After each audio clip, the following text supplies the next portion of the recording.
जनसंवाद न्यूज, सत्य आणि विश्वासाची बातमी। गेल्या काही दिवसांपासून अंबरनाथ शहरात गुन्हेगारीचे प्रमाण वाढले आहे। या गुन्हेगारीला आळा घालण्यासाठी पोलिसांनी आता नाशिक पॅटर्न राबवलाय।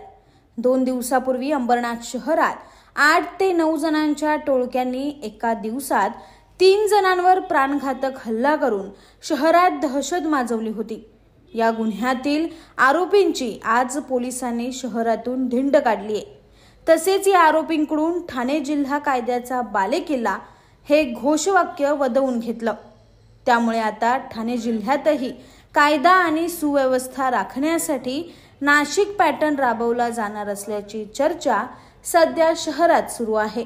आकाश सहाने, जनसंवाद न्यूज, अंबरनाथ। मोठी चुकी केली साहेब, पुन्हा ये चुकी करू नका परत। चलो गुड, चल जिल्हा कायद्याचा भारी किल्ला, ठाणे जिल्हा कायद्याचा भारी किल्ला, ठाणे जिल्हा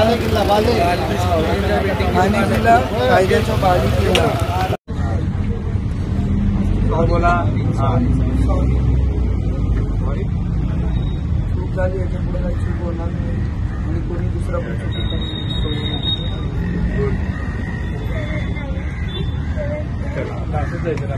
भारी किल्ला, ठाणे जिल्हा कायद्याचा भारी किल्ला, ठाणे जिल्हा कायद्याचा भारी किल्ला, ठाणे जिल्हा कायद्याचा भारी किल्ला, ठाणे जिल्हा कायद्याचा भारी किल्ला, ठाणे जिल्हा कायद्याचा भारी किल्ला, ठाणे जिल्हा।